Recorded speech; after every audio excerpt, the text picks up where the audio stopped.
life is worthy of all of us being happy, be intentional with what you do. You're sitting there second guessing yourself. You're saying, how do I walk away from this?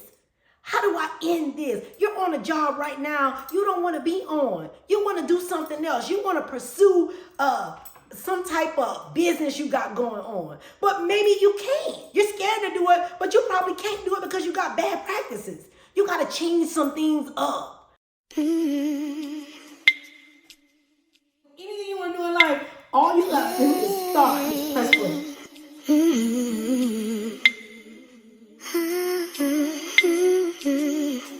Hey y'all, hey. It's your homegirl 10 is my realtor, and I'm back with another episode. How are my good people doing? Well, I'm having an amazing day, and I'm here with just a little bit of information to enlighten, inspire, and uplift. So again, you know I gotta always tell you that a little bit about real estate. Yep, your homegirl Tana's my realtor. Follow me on all platforms at Tana's my realtor. It is about to be tax time, and if you don't have any purpose to serve with that income tax, let's buy a house. I'm sure you want it. I'm sure you can use it. You need it. You don't know how. All you got to do is connect with me on any platform or at 843-230-5023. It's your homegirl, Tan is my realtor. That's that real estate because I'm a realtor. I'm looking real cute. So let's get into the real talk. Let me give you a little fun fact. In the state of South Carolina, and yeah, I got my notes because you already know I don't want to be all over the place. In the state of South Carolina, you have to be legally separated for 1 year before you can file for a divorce. I wish I knew that. People, do your research. Make sure and do your research. So, we all know, because I've told you 1,000 times, that I decided on December 30th of 2021, 2021, I decided that I was going to separate from my spouse. So on December 30th, 2022, made 1 year, happy anniversary to me, that I decided in my mind and out my mouth that I was going to separate from my spouse. However, on paper, that does not matter. You have to be legally separated, not living in the same house, not spending a night, not doing any of that for at least a year. So let's fast forward. We didn't do that until June 5th, I believe. Yeah, dates are important because me being a real estate agent, you got to execute certain things by certain times. So for this divorce, I got to execute certain things by certain times. So June 5th, I think it was. So when June 5th comes back in 2023 will be my year mark. So needless to say, even after I said out my mouth that I was going to be separated and I started to practice a life living separated because we were not out of the same home that we both resided in, it doesn't count for nothing. So I gotta keep waiting, but it's okay because to my next husband out there, I'm gonna marry you in Georgia. I heard it's only 30 days. I ain't did the research, but I'm gonna do the research. And if it's 30 days to get a marriage, get a divorce, not that I'm looking for a divorce, but I just gotta cross my T's and dot my I's. Hello, Georgia. So on today, let's talk about how we keep things private until we think it's permanent. I've lived under that for a long time, keeping things private until it's permanent. I actually did that this time. So let me take you back to January 30th. And 30th is such a pinpointing date for me. January 30th of 2018. When did I get married? I think I got married 2017, September. And this happened January 13th, 2018. So this lets you know how far this thing goes back. If I got married in September, October, November, December, maybe 5 months. I wasn't even married 6 months yet and how I know this, because when I got to the 6 month point, I was told by somebody that you could get an annulment if you hadn't been married for less than 6 months. And when I went to look into getting an annulment, they told me that it was like 6 grounds. that had to be going on in order for me to get the annulment, and I didn't qualify for any. So 6 months into my marriage, I was already ready to end it. So that's going to bring me to a few points in this podcast as we push through. So January 30th, 2018, 8:36, I screenshot it, got it right here. So I sent a text asking for a conversation when I got off from work, because I was a school teacher. So I wanted to have a conversation that day, and I wanted to talk about the pros and cons, because people like to say you can tell the good from the bad. You kind of write it on paper, you put it on a scale, and if it's up or down, then you will know whether the good outweighs the bad or the bad outweighs the good. So some of my thoughts were, for my other half, pros: they will buy grocery and cook. They will pay half on bills occasionally. All the truck note, not more than 3 times. Knows the different people, connects to fix stuff, and they can find certain deals. So that was 1, 2, 3, 4. 4 things that was my focus. I was letting them know was a pro. They'll buy grocery and they'll cook. They'll pay half on the bills, and occasionally all of the truck note, not more than 3 times. I noted it, so it's the truth. It's the truth. And they know different connects for people to fix stuff, and they can find certain deals. The cons, I said to them, they never clean. They go and come when they please. They stay out late night when it's convenient for him. Will not go to church. Is not family oriented. Drinks too much liquor every day. Too nasty towards his father. Have great conversation with everyone else but me, unless we are gossiping. Communication sucks. And still living like he's not married. My God. So I wrote this on January 30th, 2018, and I got married in September 2017. So my pros and cons was, because I stated what I thought their pros and cons was and what mine was, so we can have the conversation. So my pros was, I will compromise. I love to talk. I try to do whatever satisfies him. Likes to go places with people that he likes just to get him to go. Initiates everywhere we go. Will do anything for the good of the relationship. Family oriented. Workaholic. Cleans and will cook if I'm told a menu. Picky eater. Will buy grocery. Will pay equal shares of bills. Initiate house maintenance or upgrades, and that's an argument. Homebody but hate it. So that was 1, 2, 3, 4, 5, 6, 7, 8, 9, 10, 11, 12. 12 items that I said was my pros. So my cons was, I let things build up and then get mad. I want the last word, trying to make a point, and I hate being home alone. What's a girl to do? Let's talk about wishful thinking, because at the bottom of the pros and the cons list, I also made a wishful thinking list. So my wishful thinking list, and all of them I could put in the comments. They had a praying hand, and it said, wishful thinking. Go to church at least 3 Sundays a month. Better communication. Schedule and go on dates as husbands and wife. Consider friends with similar agenda. Do more as a family. Wake up the love life. Be more affectionate towards each other. Cuddle, kiss, hold hands, laugh more, watch movies, and go back to being friends. My God, my God, my God. Got married in September, and it's January, and I'm stating facts like this. Who was the fool? I was. I knew what I knew prior to, and I did nothing.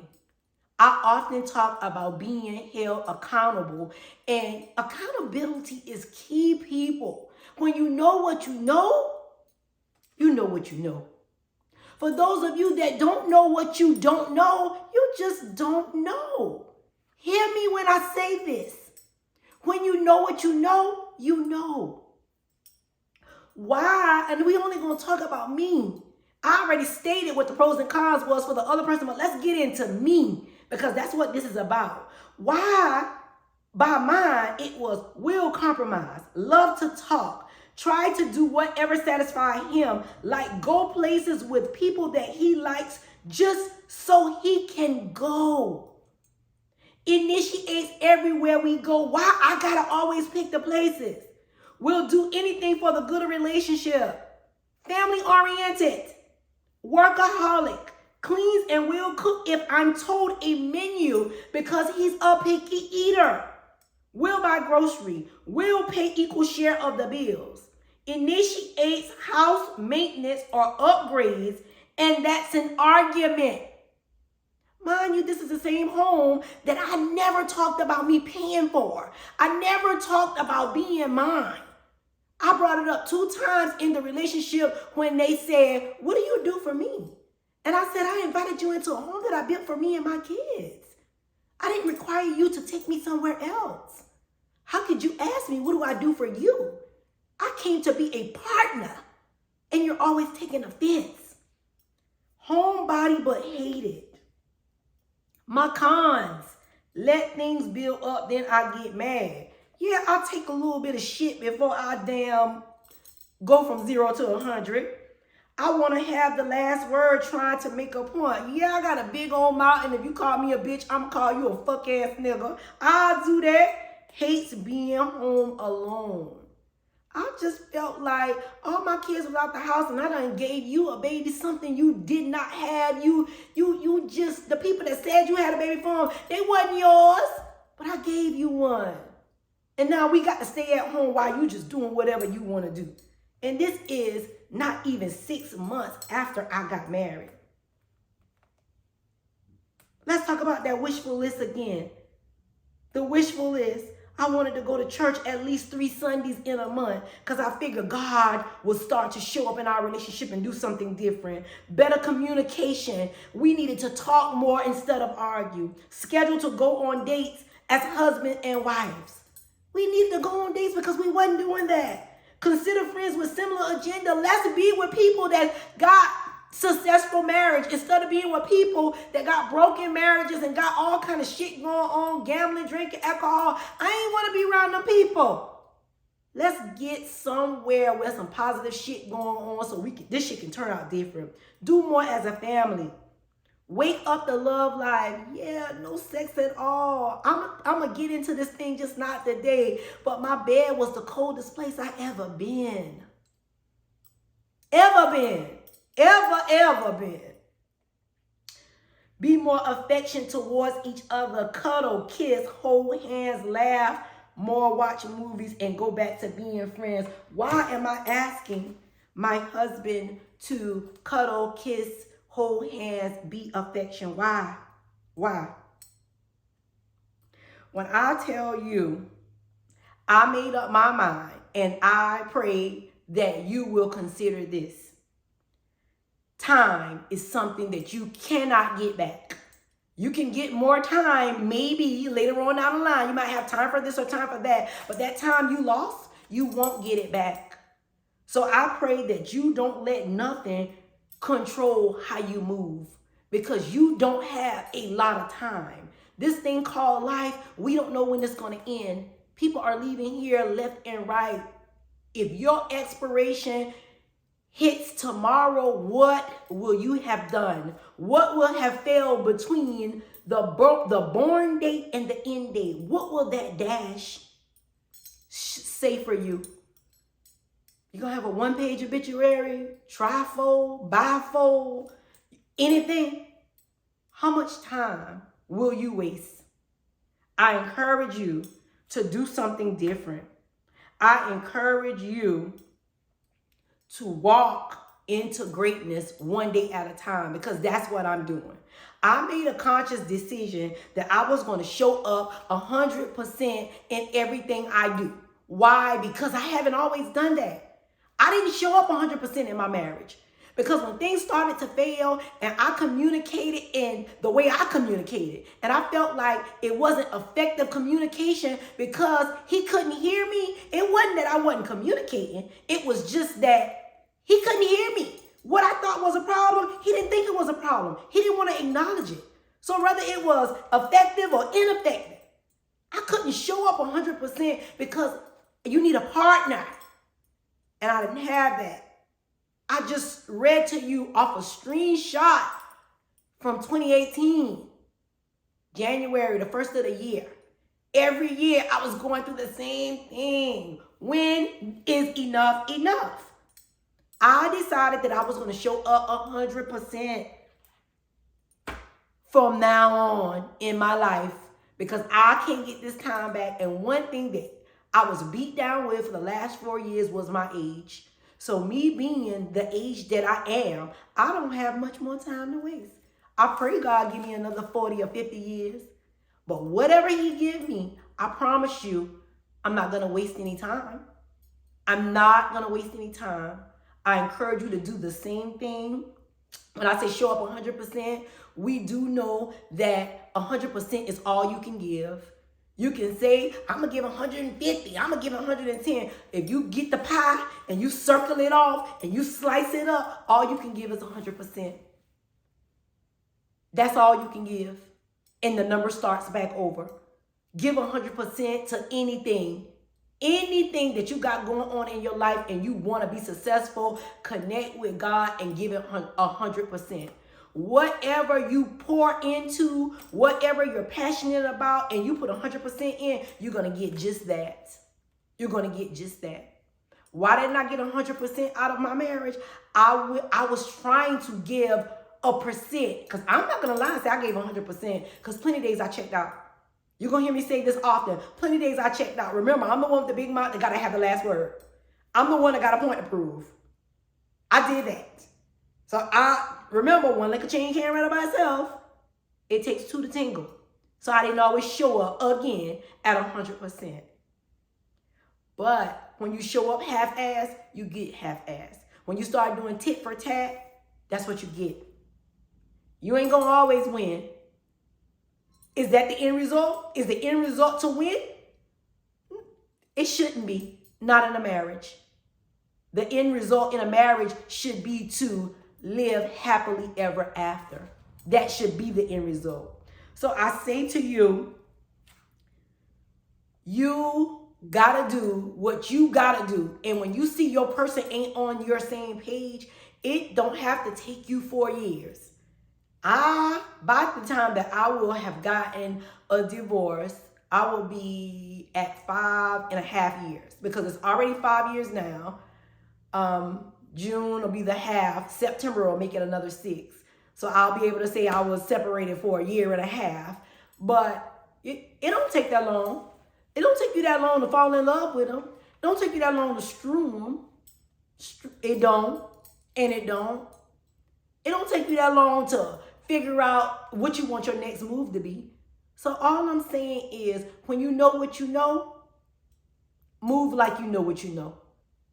I'm going to always tell you, go to God, get the connection. However, whenever, you on your own time frame now. Trust and believe, you on your own time frame.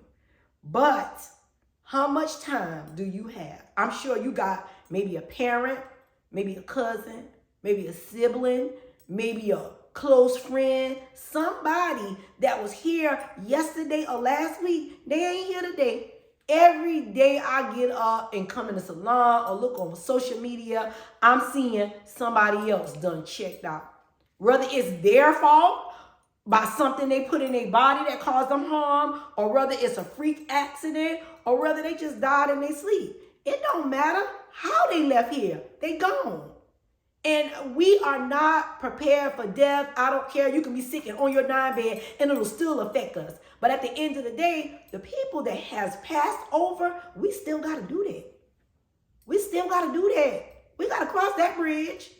We got to cross that bridge. And because we know we got to cross that bridge, all I'm saying is, you should not have to live in hell on earth when you ain't even sure where the hell you going when you leave here. You ain't sure. I'm going to heaven now. Don't get that. I'm going to heaven. Because my prayers ain't like they used to be. In the last episode, I talked about how I went to God with the same prayers. Now my prayers are more like this. Father God, I just want to say thank you. Father God, I want to say thank you. I want to count everything as a blessing in the beginning. Thank you for covering my family, my friends, anybody connected to me. God, thank you for a sane mind. God, I don't want to ask for nothing. I just want to say thank you. I want to say, God, forgive me for anything that I may have done or thought that was not like you, Jesus. My prayers are like that. I ain't really begging no more. I ain't really going to God saying, God, I need you to help me make $7,000 by the end of the month so I can go to. Them ain't my prayers. Those are not my prayers. Those aren't my prayers. Because if I show up obediently, God gonna give me the desires of my heart. Even if that does mean I want to go to Mexico and turn up. Even if that does mean I want to go to Myrtle Beach and eat crabs. Even if that does mean I want to go to Colombia and chop it up with DJ Prince Ice. He gonna give me the desires of my heart. He gonna do that. But my prayers now are different. They're not gonna get different until you get that connection. Because we gonna go to God and say, God, I need you to give me this job. God, I need you. He give you the job, but how you gonna keep it? How you gonna get to the next pay raise on it? How you gonna stop that begging? Start being grateful. Start thanking him. When you know what you know, you know what you know. When you know better, you have the ability to do better. I ain't even gonna be before you long. I just wanted to stop by and tell somebody. Don't forget to pray. Don't forget to slay. Make it do what it do. This life is worthy of all of us being happy, be intentional with what you do. You're sitting there second guessing yourself. You're saying, how do I walk away from this? How do I end this? You're on a job right now you don't want to be on. You want to do something else. You want to pursue some type of business you got going on. But maybe you can't. You're scared to do it, but you probably can't do it because you got bad practices. You got to change some things up. You got to show up consistently in order to get to that next level with anything you do. I couldn't heal until I showed up consistently. I showed up consistent going to work out like I told you in a prior podcast. I'm showing up consistently to go work out. But every morning, I'm asking God before I walk out the door, God, please guide my footsteps. God, when I walk out this door, please don't cover me, God. Because I came to a place, I didn't tell you this, but when I was up in, I think it was Hilton Head we were at with my homegirl celebrating her birthday. When I first separated, I lost a friend that was near and dear to me, a sister, a colleague, and doing all of that, I almost reneged on my promises. I said, God, why? We should not have to die in order to live. That thing beat me down. I'm not even going to talk about it because that ain't what, I ain't going to talk about it. I just know in that moment, I knew I didn't want to die in order to live. So I know my faith needed to be bigger than my fear. I know my fear, I still had fear.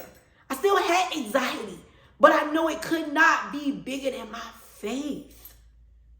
So you just gotta pick and choose. You gotta pick and choose. So again, I just want to tell you, I just want to encourage you, if you're struggling with anything, it don't have to be marriage.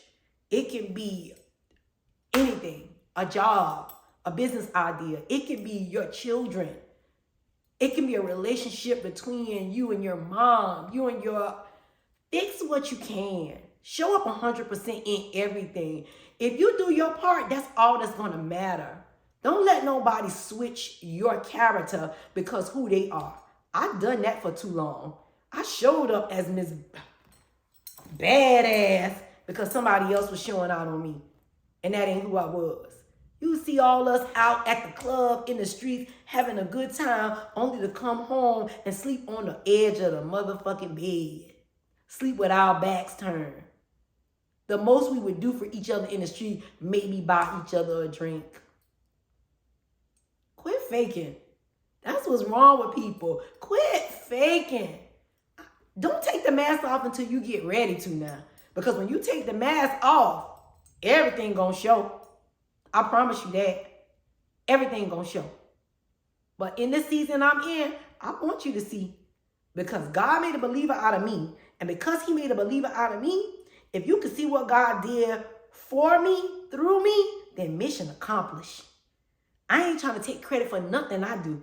Nothing I did. I've been in the industry for hair for 30 years already. And because I was willing to just show up, stay educated, mix and mingle with people, do what I say I was going to do, and just be true to the game, I'm blessed. I still got clients 30 years in the game.